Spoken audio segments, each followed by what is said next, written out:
Okay. Well, welcome to the sixth episode of this podcast. I'm Max Weniker, your host of Management 101, and I have a very special guest today. His name is Mateo Jaramillo. He's a former coworker and current friend of mine. Very excited to have him on the podcast as our first guest. So I'm going to tell you a little bit about Mateo in 1 second, but first I just wanted to mention why I wanted to bring him onto the podcast. So Mateo and I have known each other for almost 7 years now, which is kind of crazy. We worked together for a long time at Uber in Mexico City. Mateo was actually the first people manager that I ever managed. So I'd had a lot of direct reports before, but they were all individual contributors. And then Mateo was the first person on my team to actually have people reporting to him. And so we had a very interesting experience of learning what that was like together. We had a fair share of what I'd call learning experiences. Mateo was definitely instrumental in my development as a manager and as a leader. And I also had the pleasure of watching Mateo turn into an exceptional people manager. So I asked Mateo to join us today because I think the world would be a lot better off if we had more managers just like Mateo. And so I figured it'd be good to pick his brain a little bit about what it means to be a great manager and leader. So Mateo, thank you so much for joining us. Max, thank you. Thank you for the invite and really honored to be your number one invite to this podcast. Absolutely. Well, I'm the one who's honored. So let me give you a quick background on Mateo before we get into it. So Mateo was one of the first employees of Uber in all of Latin America. So he started with the team in Colombia, which is where he's from originally, a native of Cali. And then he joined the Latin America driver operations team around the same time that I did. That's the team that I led and where he and I first met in 2016 in Mexico City. He took on the ownership of all the work our team was doing, focused on new driver acquisition on the Uber platform across more than 10 countries in Latin America. And he also managed a small team there. And then eventually he took on my original role of all of driver operations and managed. Well, I guess I since I left, I'm actually not sure how big the team ended up being. So how many people did you end up managing in the driver operations team? I'm not sure at this point. I think I forgot, but there might have been between 30 and 40 because at some point we merged the Brazil operations with the rest of Latam. Okay, cool. So it's 30 to 40 people. So growing very quickly at that point. And then in mid 2019, Mateo left Uber and eventually started Heru, which he is the co-founder of.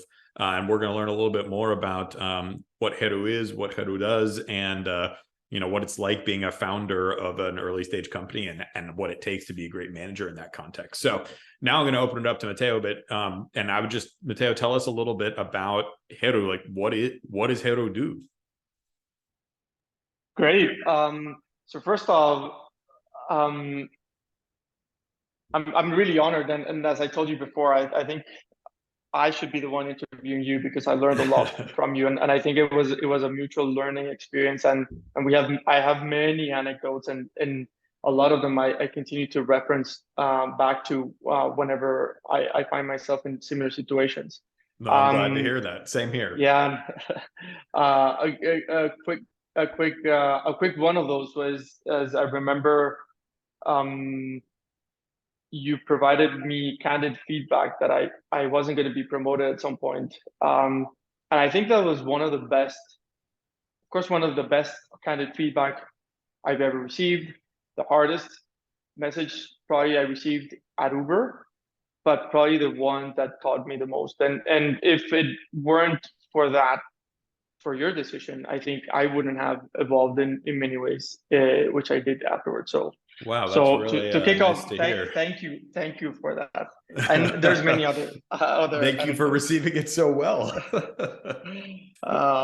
So a little bit about Heru. So what does Heru do? We do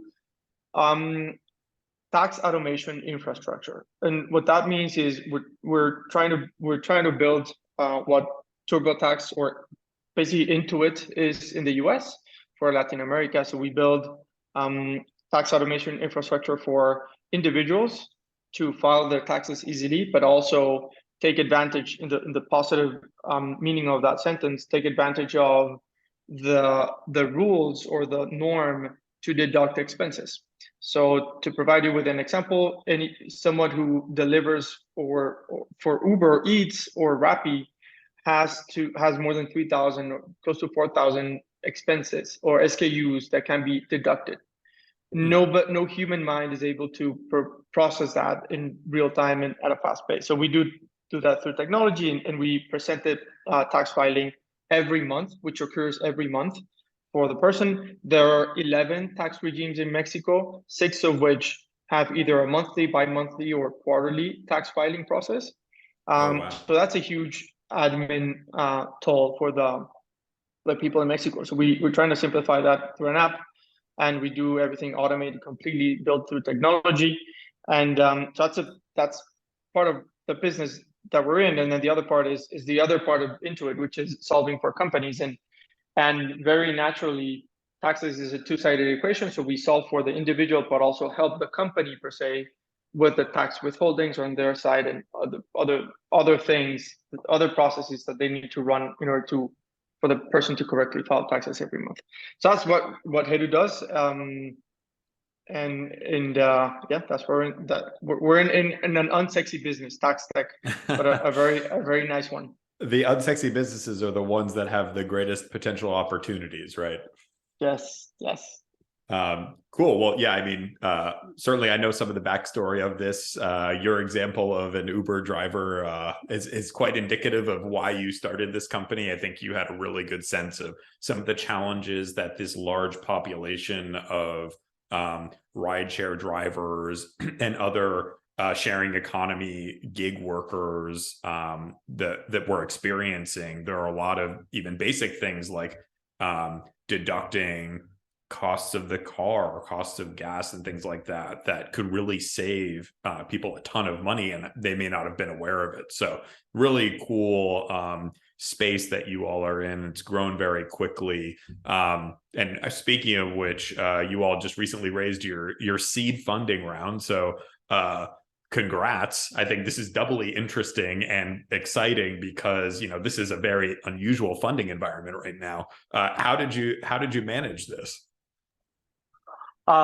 Thank you, and yes, we're really proud of the seed round we just closed, led by an incredible VC, which is Gradient, which is Google's AI focused fund, Yeah. and accompanied by other great funds. Certainly it's very hard times, and thankfully we've been laser focused on building a business that's meant to stay for a long time. And what that means is we've been maybe taking a little bit more time than many other companies that have been funded recently, but with an intention. We want to be intentional with what we're building, and we're building strong bases of technology, strong bases focusing on concrete pain points of our customers, and that allowed us to be well prepared with good numbers to provide that sense of security to the funds that invested in us. Sure. Of course, there's many unknowns, many things that might go well, many things that might go wrong, but we demonstrated that we built a business with strong basis. So yeah, we're very happy that we were able to close in this very weird environment, and now it's on us to prove that we can continue to grow with that money.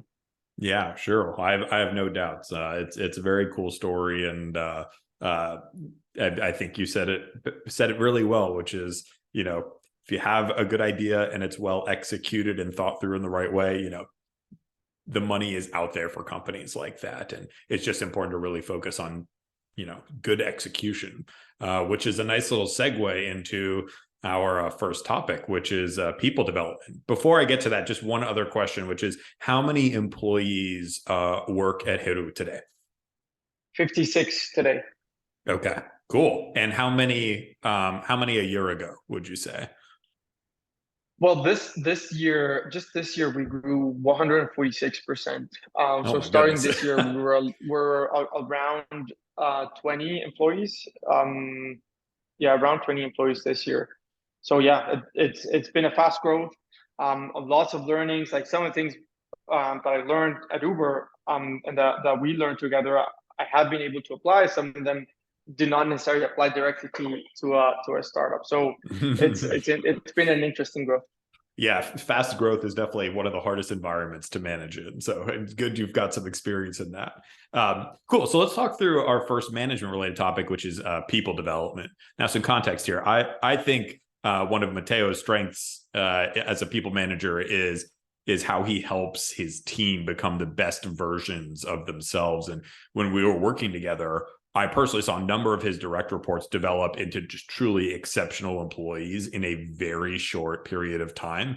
And so Mateo, I would just love to hear from you sort of like, I've got some specific questions on it, but how you went about making that happen, because it's a very impressive skill that you have. So what do you think makes you such a great developer of talent? Thank you. And there are a few things that come into mind that I think are part of what I've done in the past. One of them, to start off, is empathy, and this, of course, is a word that we hear a lot, a word that is fairly well mentioned in the books. But this is probably the core of everything, and it's how you build empathy with your teams, your direct reports, but also the reports of your direct reports, and having empathy, connecting at a personal level, it's very, very important, because that's basically what opens the door to trust. And opening that door to trust then opens the door to collaboration, people providing you with feedback for you also to become a better manager. So I think this is the first one. Um, Also understanding the type of management required for each report. So this is something that I think I learned from you, is how do you are able to correctly identify which type of management each one of your reports needs. And if we go to extremes, is very hand-holding micromanagement type of management, and also then the other extreme is complete empowerment and letting go of that part of your business. So it is important to develop that sensitivity to the type of management that each person that reports to you needs. That way you can correctly address each one differently. There is no such thing as one single management way. You have to adapt, and you have to adapt quickly for you to be able to address the different types of managers you have, or reports you have. I think the third thing would be provide opportunities for your reports to shine. Um, the first thing is focus on the strengths of your team members. There is, in a positive environment, you should provide feedback, or you should evaluate, things that opportunities, but also strengths. And for me, it's far more important to focus on that person's strength, because you need to make those strengths overshadow the weaknesses. We all have weaknesses, and we all will continue to have weaknesses. Those are never ending. So if you focus too much on weaknesses, that's the only thing that you will be always thinking about, and you will not focus on strengthening your strengths. So that's the first thing. And then the other part of provide opportunities for your reports is provide the correct platform for her or him to be owners and have visibility. Put yourself in the back of the room, and let your reports or the people in your team have the visibility and shine and demonstrate their strengths, and have that platform where they can continue to grow. So be in front of your team when things are going tough, and be in the back when things are going well. I think those would be the three things that I can pinpoint that make a great developer of talent. Makes a lot of sense. And yeah, could not have said these things better myself. I mean, learning what makes your direct reports tick, and understanding what they're good at, what they're not good at, and then adjusting your style to what they need in order to be successful. I could not agree more. I mean, I think that's something that a lot of early managers, you don't naturally come in to a management role and you're like, oh, I know how to manage all these people and I'm going to do it the right way. A lot of early managers come in and they're like, okay, I think this is how I'm supposed to do it. And they have a one size fits all for all of their direct reports. And I mean, it's just like communication in any capacity, right? The way I communicate something to one person versus another person, they're going to have very different reactions. And I think it's the same thing with direct reports, right? You have to figure out what the way to land the message is with them specifically and what they need in order to succeed.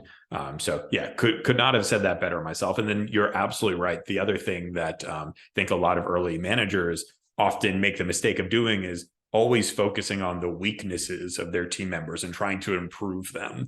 But, if let's say that we were both basketball players and you were always focused on making me a baseball player, well, I probably wouldn't be that great a baseball player. Why don't you help me enable my basketball skills, right? If we're constantly making people better at the things they're really bad at, they're going to be average at best. And what you said, which I really like, is we want to figure out what their strengths are and really enable those, because that's where they're going to shine, right? If people are great communicators, let's not have them go be analysts in a back room and get better at their math skills. Let's figure out opportunities for them to communicate on behalf of the team. So yeah, couldn't agree more. Cool. Okay, great answers. Great start to the interview. So next question. Tell me about a time, I guess this is a statement. Tell me about a time where you helped someone elevate their skills to become more impactful in their work. So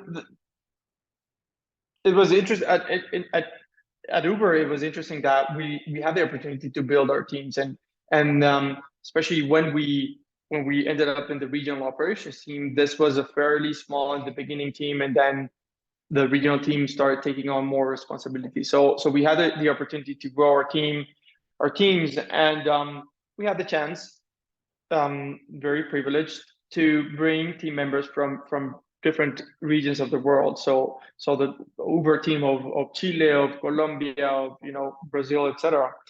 And I remember particularly this person that she was in one of the teams in one of the countries, and I expressed in a regular meeting that we were building the team, and I was looking for somebody for that particular position, and she expressed that she was interested, but she didn't want to move countries. Eventually, we spoke again, and she was like, "I want a place where I can prove myself and prove to others that I'm capable of many things." So she came to our team in the regional operations team, and we started working on providing that platform for her to shine. First off, we need to understand what were her strengths, and put her in the correct position for her to be able to shine. And eventually, she moved on to lead one of the teams, and eventually now she moved on to her role as an entrepreneur. So I mean, I cannot necessarily pinpoint exactly what the step by step that we made, that we took, but it was interesting to see how she evolved, and it's interesting to see how what you think as a manager are small things that you're doing actually have a big repercussion on the development of that report. And again, I go back to many examples of you and I, and a lot of the development process that we went through. And I remember maybe some of the feedback that was the more candid was the one that helped me the most. And that's also important, providing that balance between recognizing strengths, enabling the correct platform, but also providing candid feedback where needed, will almost always yield a very positive result. Totally agreed. You're kind of like segueing us into the next segment very naturally, although I've got some more questions for you, but on this one, but yeah, Agreed. I think I know exactly who you're talking about. And she was definitely performing, reasonably well in the local team, but clearly there was an opportunity to place her skills in an environment where they were going to be better utilized, right? And just what we talked about before, which is how can we put someone in an environment where their strengths are really enabled and their weaknesses or areas for development are not as highlighted. And yes, she ended up being a very successful member of the team, and you two built a very close and trusting professional relationship, thanks to your approach to her as a manager. And yes, she's now moved on and founded her own company, which is really cool. And certainly you in large part are to blame or to thank for her success there. So now going into a slightly different example, can you think of a time when, this person that you just referred to, she wasn't necessarily struggling. She just had a lot of opportunity for greater impact, right? Is there an example where you had a team member who was really struggling, someone who was not doing what they needed to do in order to be successful in their role, and you helped them turn it around to where they were where they were meeting expectations as a member of your team? Yes, I have one particular example, and I think this was both a learning opportunity for both of us. So this person had been an individual contributor in my team for a while now. I think it was 2 years. He is a great analyst. He's able to go deep into the numbers and is that kind of person that is able to identify patterns, etc. And at some point he looked around and he saw many of his peers evolving into a leadership position, meaning having people below them that reported to them. So he thought that was his most natural or most obvious next step is becoming a manager. So we started having this discussion. At some point, he became very insisting, and even to a point that even deteriorated his work on the day-to-day because he was so focused on becoming a manager. So the time came in of the performance review, and I made the mistake to decide to put him in a management position, and just to please him. And this was a huge mistake on my side. And he suffered. He suffered a lot. He suffered a lot because he wasn't ready for that position. He didn't know how to be a manager. He didn't like it. Which was worse, as he didn't like it. He wanted it to continue, doing his analysis and leading his own projects, etc. And so we had to take a step back and have him be an individual contributor again. And he was happy, and we were eventually able to find a spot where he was able to grow as an individual contributor and be happy and not worry about becoming a manager, at least for the short term. So this was a learning experience for the both of us, and yes, this is one of those points in my management experience that I recall a lot. Yeah, I'm sure it's pretty vivid in your memory, and certainly one of those things that you do it once and you're like, okay, I recognize where this went wrong, and I am determined not to do something like that again, right? It's interesting what you just talked about is I feel like it's a two-sided problem. One is companies don't always create opportunities for people who are exceptional in their roles but wouldn't be great managers, right? Like, it's, if you just think about any like average corporation, the people who are paid the most, who have the most responsibility, and who are growing the fastest are all people managers, right? They're leaders of teams. So one of the problems is just like companies don't create paths for people who are really good at doing, executing on this thing, but maybe just aren't good people managers. Those are obviously two very different skill sets. And you just gave a great example of someone who was awesome at one thing, and you had them start doing another because they thought that was the only path for them to grow. And it went really poorly, right? But the other piece of this is, I've certainly suffered from this many times in my managerial career, and it sounds like you might have too, which is sometimes it's easier to take the path of doing what the team member wants, right? Because otherwise it might come with a series of really, really difficult conversations that are hard to navigate, won't necessarily have great outcomes. And honestly just require a lot of work as a manager and a lot of kind of heartache as a manager to go through. But the end result of, doing that, of taking the easy path, so to speak, ends up being hard too. And not only did this team member suffer, but I would imagine also the people reporting to him were not too happy, with their new management setup. Is that right? Completely agree. Yes, and correct. It's those I try to avoid a hard conversation or continuing to have a hard conversation, and then I made the incorrect decision, and not only did he suffer, I suffered as well, Right. and but most importantly, his reports suffered a lot. Right. So yeah, Everyone was worse off. everyone was worse off. Correct. Yeah, lose, lose, lose. Cool. Yeah, that's a great example and a really good learning experience. Last question on this topic. A lot of our listeners, and when I say a lot of our listeners, I mean like, the 4 people who tune into this are in the very early stages of becoming a people manager for the first time. What are some of the things that you think they should be doing or keeping in mind to make sure that they're helping their teams be successful? Um,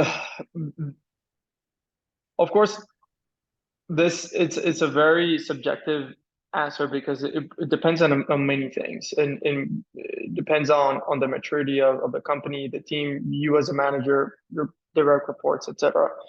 Um, but I would say the first thing is reading, and I didn't have the practice to read, and I have to thank you again because I think you provided me with First Break All the Rules, which is one of the first managerial books I read. I do Um, love that book. I think you also provided me with Radical Candor by Kim Scott. And I read Yep. How to Another Win great Friends one. and Influence People, which Oh, I yeah. think are 3 books that are very, very, or were very important for me in my process of learning how to be a better manager and better leader. Radical Candor, of course, teaches you that balance between being candid with feedback, but also supporting with positive, energizing comments to your team. First Break All the Rules goes through reveals what the world's greatest managers have done that's differently, that have put them in those positions. And then How to Win Friends and Influence People. It's a book about empathy and how do you build that rapport with the people fast, quickly, and that's again the basis of all the trust. That's reading, and then I would say empathize at a personal level. We all have personal lives. We do bring them to work, and we do bring work to our personal life. That it's a complete lie. Whoever says that doesn't happen and that you should leave work at work and your life at your life, it's not real.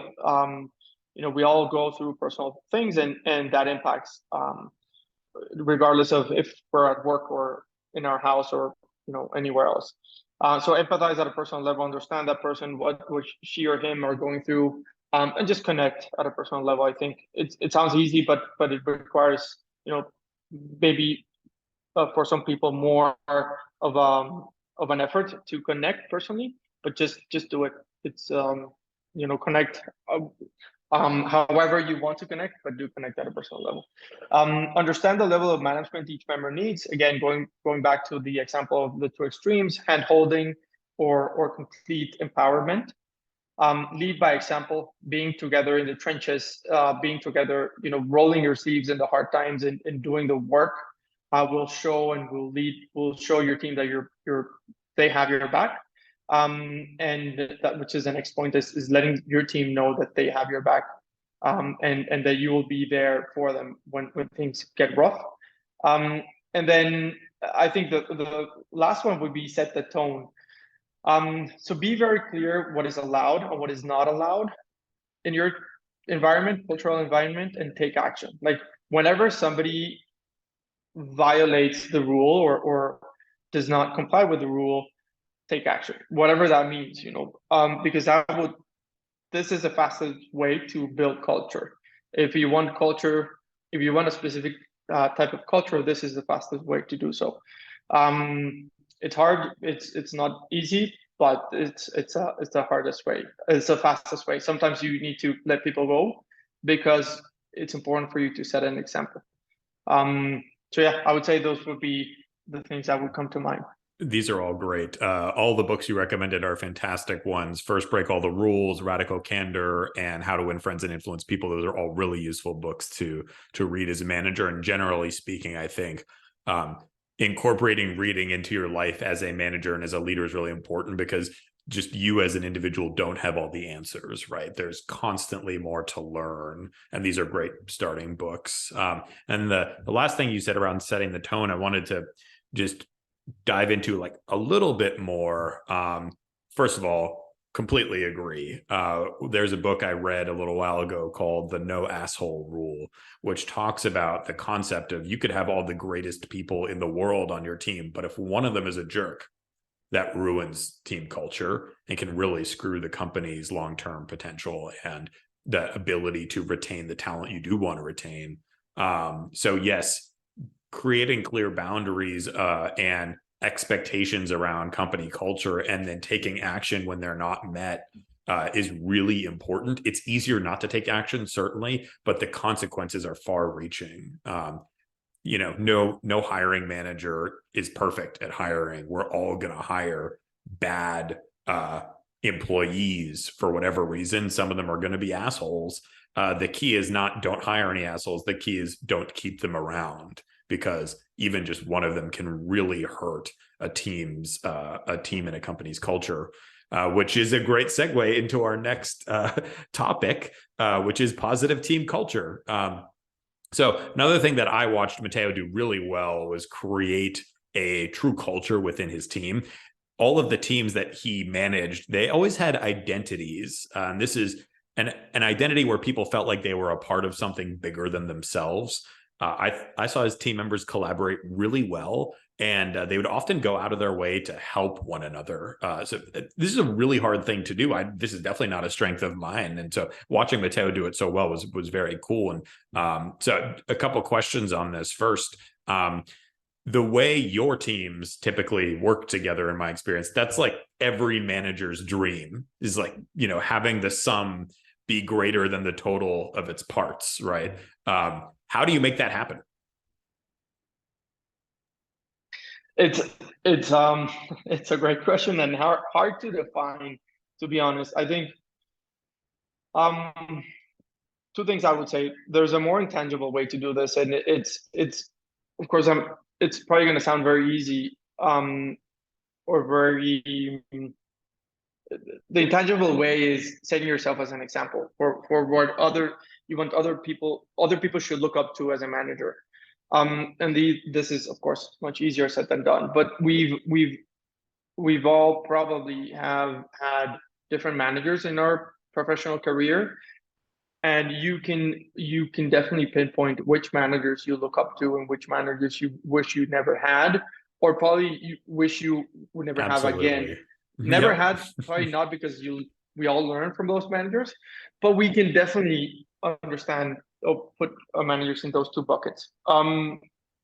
So keep that in mind and be the manager which you want other people to look up to. Be the manager you want to have in the future.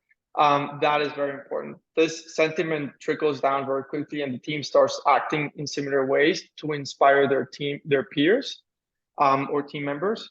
So again, I know this is very broad, and you can apply it as to your particular example, but be the person that other people look up to. It's as easy as that. And then there are other more tactical strategies that make sense depending on the maturity of the teams and maturity of the team leads and team members. But for example, one thing we did at Uber and now implement at Hedo is pods. So if you create I love silos, pods. teams as silos, you will create probably a sense of ownership that is not shared. So the teams become owners of their processes and their objectives, but those objectives and processes are not shared with other teams. And what you want is a lot of to build a lot of collaboration. So we built pods, and basically pods. What pods were at Uber were or are interdisciplinary teams that are created to tackle a particular project or problem, and there is a lead or co-leads assigned to those pods. So there's two things that create these pods creates that are very important. One is the opportunity for some team members to act as interim leads to learn the process of leading, and also to provide you with additional arguments, maybe to put them in a leadership position, and also for them to understand, if they're up to the challenge or not. And then the second thing is collaboration, because if you're in an interdisciplinary team, you will have to collaborate with other team members from other teams. So that trickles that cross collaboration, communication, and enables those communication channels that you wanna enable. So yeah, I would say that's a more intangible and tangible way to do that. But in general, if I can summarize it into one thing, is trust builds rapport. So make sure that you're building trust constantly, and your team members are also doing that amongst themselves. Yeah, this is a great answer. Certainly, being the manager you would want to have yourself is probably a good starting point, because yes, we've all had terrible managers that, while we may not regret working for, because you're right, they're great learning experiences. I've certainly learned more from my bad managers than my good ones. We don't want to replicate those behaviors either. But I really like this concept of pods. I actually just wrote a blog post about this called How to Fix Your Bad Org Structure. I really like this concept because sometimes we as senior leaders go to our teams and we're like, you need to work better with this other team, or you need to work with this other team on this problem. Or we're told by our leaders, hey, these two teams need to work better together. It's kind of forcing it to happen in a way that's not very natural when you have your own silo of priorities, right? You as the ops team might have different things you want to get done than what the marketing teams focus on. They might be even in conflict with each other. Whereas if you say, well, I'm not going to organize my teams around functions, but rather around problems. Like, let's start with the problem. We need to get more users on the platform, or we need to fix the user sign-up experience. Well, you wouldn't just like take one team and try to fix that problem. You'd take skill sets from a bunch of different teams and have them work together. So yeah, I love the idea of pods because it basically creates the org not around all the same skills, but around instead all the right people that are needed to solve this problem. And it forces collaboration because you're literally on their team now. Cool. One other question here, and then I want to make sure we leave some time for this last section around building trust. So let's, we're going to do a theoretical scenario here. Let's say for a moment that we are in an alternative universe and you didn't start Heru. You were just hired into another startup with a big team under you, and that team that you inherited does not work very well together. What are you going to do to fix that problem? But the first thing I would do is have one-on-one meetings with each one of the team members and focus on sentiment and how they feel and what is causing that feeling. Some of the things that many of the underlying issues or problems with, at least in my experience, with non-functioning teams is due to lack of alignment of objectives, lack of communication, or maybe even perverse incentives. To your point, some incentives of the ops team might not be aligned with the marketing team, and that creates a huge issue. So I would have one-on-ones with each one of the team members and get their sentiment and focus on how they feel.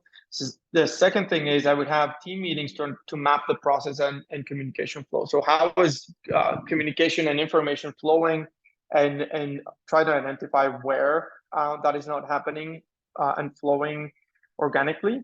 And then the third thing I would say is I would involve the team in the solution and ask what they think the solution should be, and this builds commitment. Whatever they tell me, I can hold them accountable for. It builds a profound commitment, and also ask them what they expect from me, and ask them to hold me accountable to making that happen. I think that involving the team makes a huge difference. Involving the team in the solution, because that builds a lot of accountability. I have an example of, we've gone through several challenges here at Hedu, and one of them was the operational team. We have 3 operational teams. We have a tax team, sales team, and a support team. And we, at some point, information was not flowing, and there was a lot of resentment of providing teams with other teams with information. So one day I just came to the office and asked them, this is evident, this is happening. There's an issue. The environment is not positive. Nobody's happy. First of all, tell me what's going on, and secondly, provide a solution. And this we did in an open space we have, and it was interesting because they got involved in the solution, and they then were accountable to making those things happen. It wasn't me telling them what to do or anybody else in the team telling them what to do. It was them fixing the problem on their own. So this, I think, would be the most effective way to solve a team's non-functional issues is by asking them to solve the issue themselves. Well, when Hedu has an IPO and you're sitting on your beach somewhere, I think you're going to get some calls on how to solve some of these organizational problems. I really like how you approach this, or how you would theoretically approach this in this alternate universe. Do you remember we had a one-time head of marketing named Jeff Jones at Uber? He said something that has really stuck with me, and he said, people don't want necessarily to be asked for feedback. They want to hear that they've been listened to, right? So the example he gave was when you send out employee engagement surveys, those in and of themselves are annoying to employees, right? Because it's just like, oh, I'm going to spend all this time filling out this survey, and then it's going to go into some rabbit hole that I'll never hear about it again, and this is just a waste of my time.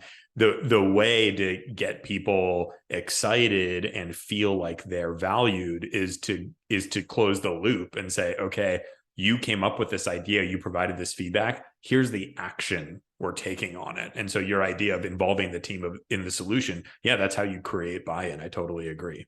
Cool. We've got a few minutes left, and I want to go to this last topic, which is potentially one of the most difficult ones for new managers, is building trust. And the reason I say it's difficult is, one, building trust between two people isn't always the most natural thing to happen, right?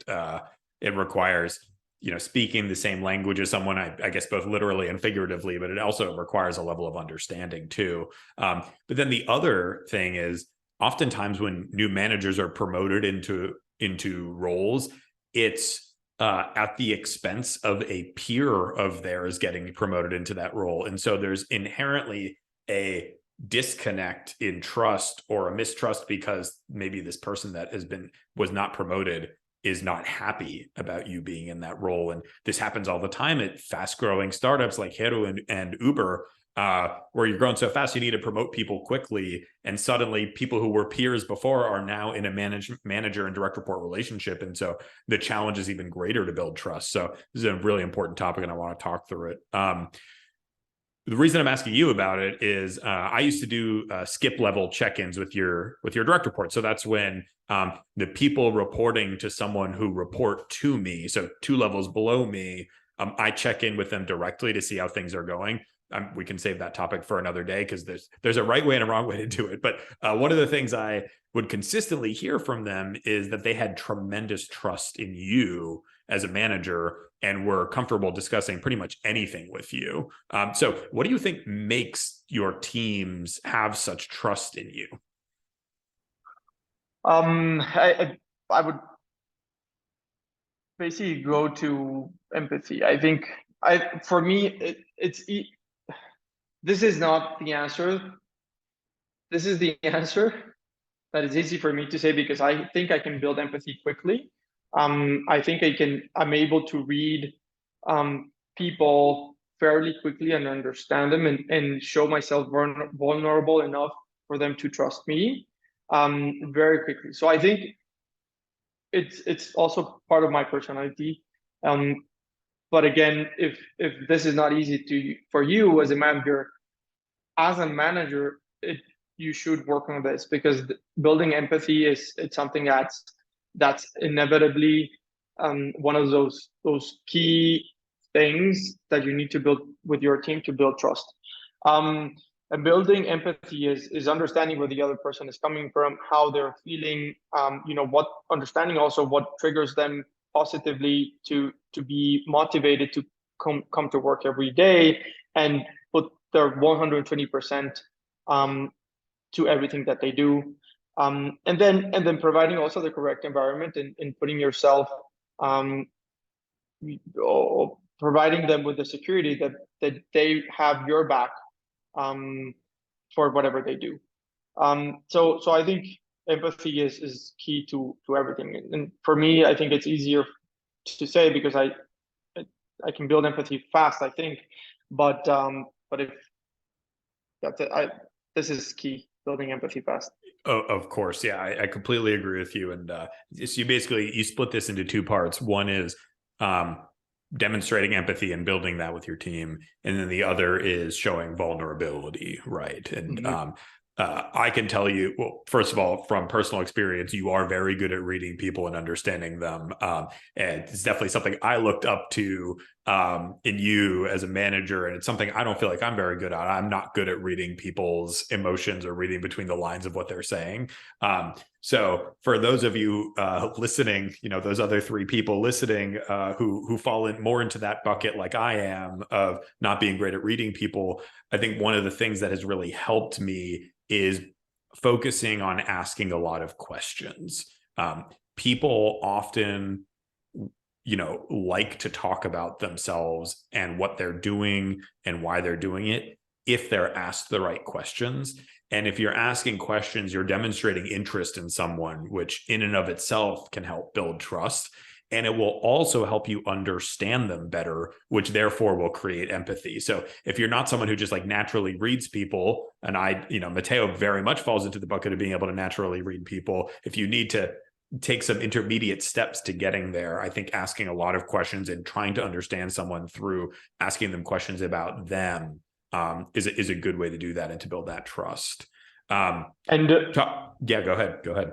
I would just add to that, which you just reminded me of, that is being genuine. Like building empathy doesn't mean that you have to react in certain way that you wouldn't react normally to something. It's understanding the other person, and if that, to your point, asking a lot of questions will get you there, and will get you there fast. And that doesn't mean that for every answer you need to have a reaction. Like doesn't mean that hypothetical example, you say, my dog died today. You don't have to cry with a person. Like we're taking this example to an extreme, but you just have to act genuinely the way you would react, but at least you're showing that you care in your own way about that person and about how she or him are feeling. So just be very careful. Building empathy doesn't mean that you have to not be genuine. Like if you are not very in touch with your feelings and you don't want to show them, it's okay. Just understanding and listening to the other person, it goes far beyond more than reacting in a certain way that's not genuine. So if I were to summarize this, you're saying that in order to be a good manager, I do not need to cry when my team members' dogs die. That is correct. Okay, cool. Good to know. That is helpful guidance. Cool. Last question. Do you have an extra minute here? I do. Amazing. So, you talked about this a little bit earlier with vulnerability, but let's say that, you're talking to a manager who doesn't feel like they have trust with their direct reports. They feel very disconnected from them. What's one thing that they could do to help them create better connections with their team? Definitely, I would start by showing myself vulnerable and I'm acknowledging that there is a disconnection and that it might even be your own fault. That will build the correct pace to turn around that relationship. And then again, involve them in the solution. How would you want me to do things better? How would you do things better? What can we do that we're not doing today, or what is something that we're doing today that we should fix and do some way different. So showing yourself vulnerable and being a manager is a lot about that. Doesn't mean that you need to put yourself in a position where you're untouchable, or in a position where you're unreachable. I think totally the contrary is true. Is being there, showing yourself vulnerable, being in the trenches. And also, as a manager, you have good days, you have bad days, and it's okay to show that. So I would start with by showing myself vulnerable and having an honest conversation.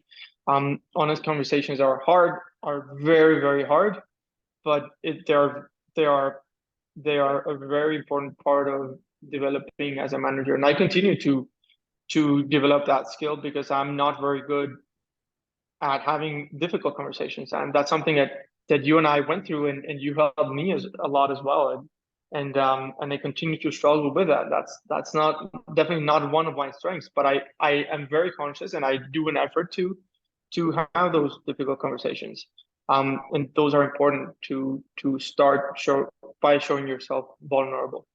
Yeah, absolutely. I think neither you nor I really likes upsetting people. And unfortunately, that does come with the territory as a manager. You can't, what did Abraham Lincoln say? You can't please all the people all the time. That's a recipe for disaster. So yeah, you and I had to learn that together, but it is possible to be a great manager, not like having difficult conversations, but still do so. It's okay if that never is something you really enjoy doing or feel comfortable with, so long as you're approaching it in a thoughtful way. And yeah, vulnerability is really important. I think if you think about who your managers have been in the past, oftentimes they seem like very senior authority figures. Well, you got to remember that that's how your team might see you. There's a natural barrier or distance between you. And so what you might see is, oh, we have like this very good rapport. They might see as, oh, this person's very senior and like untouchable in some ways. And so the way you get around that is by saying, hey, like I'm a human too. I have things that I'm working on to be a better manager, to be a better leader, to be a better employee. They'll get a lot more comfortable with talking through these things with you if you've called out that you're working on them. And so demonstrating that vulnerability is really important. I know we're over time.